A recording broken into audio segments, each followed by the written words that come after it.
इस आदमी का नाम अमित किल्होर है। ये सोशल मीडिया इन्फ्लुएंसर भी हैं, सुना है कोई क्लासेस पढ़ाते हैं ऑनलाइन, तो उसके उस्ताद भी हैं, 1 मिलियन इनके फॉलोवर हैं। और ये बंदा एक नंबर का इस्लामोफोबिक है।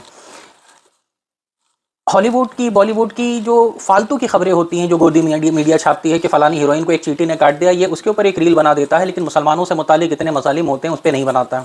लेकिन मैं इस वजह से इसको इस्लामोफोबिक नहीं कह रहा हूँ, बल्कि 2 वजह से कह रहा हूँ।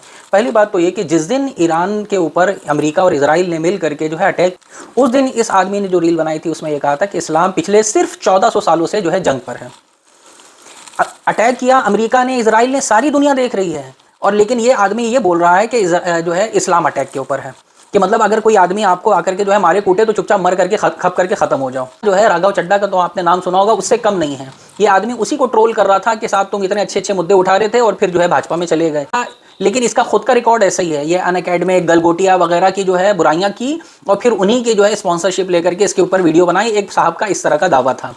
लेकिन भाजपा की भी ये बुराई करता है और भाजपा की तारीफ कर रहा है डिलिमिटेशन बिल के अंदर। डिलिमिटेशन बिल के अंदर बहुत सारी और खराबियां हैं, लेकिन जो ये डिलिमिटेशन का इस वक्त जो सबसे बड़ा नुकसान है वो मुसलमानों का है। सबसे पहली बात तो ये कि एनआरसी, एनआरपी, एसआईआर वगैरह में दुनिया जानती है कि सबसे ज्यादा मुसलमानों के नाम कटे। अब जो वोट बचे हुए हैं उनकी हैसियत खत्म करने का काम जो है ये डिलिमिटेशन बिल करेगा। वो किस तरह से? वो इस तरह से कि आसाम में इन्होंने डिलिमिटेशन किया है, जहां पर मुस्लिम आबादी में, जहां मुस्लिम अक्सरियत में थे और वहां 35 कॉन्स्टिट्यूंसी थी, असम्बलियां थी और इलाके थे जहां पर मुसलमान जो है जिताने की हैसियत में थे, उनको घटा करके 22 कर दिया गया।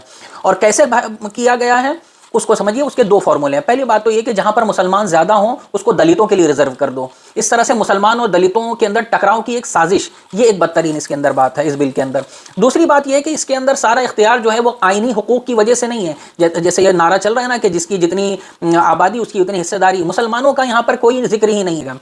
तीसरी चीज़ ये है कि जहां मुसलमान ज़्यादा आबादी में हैं उनको जजीरों की तरह से, ज़मीन को जजीरों, पानी के जजीरों और टापुओं की तरह से तकसीम किया गया है। इस नक्शे में आप देख सकते हैं कि जहां जहां मुस्लिम आबादी है उसको दूर दराज गैप के साथ में गैर अक्सरियती इलाकों में उसको जम कर दिया है, मिला दिया गया है, ताकि उसकी हकीकत मालूम, ताकि इनके वोटों की हैसियत ख़त्म हो जाए। तो पहली बात तो जो वोट देने वाले हैं उनके वोट देने का इख्तियार छीना जाए और जो वोट दे रहे हैं उनकी हैसियत हकीकत को ख़त्म किया जाए। तो ये काम कर रहा है डिलिमिटेशन बिल। और ये बंदा पहले तो बीजेपी की बुराई कर रहा था, अब उसी की हिमायत में ये रीलें बना रहा है। तो मुसलमानों का मामला ये है कि जो उनसे ज़रा सी मीठी मीठी बातें करे तो उसके जो है लैलोट हो जाते हैं। लेकिन मेरी दरख्वास्त है कि ऐसे 2 रूया लोगों और हिपोक्रेट लोगों से ज़रा सा बच करके रहने की ज़रूरत है।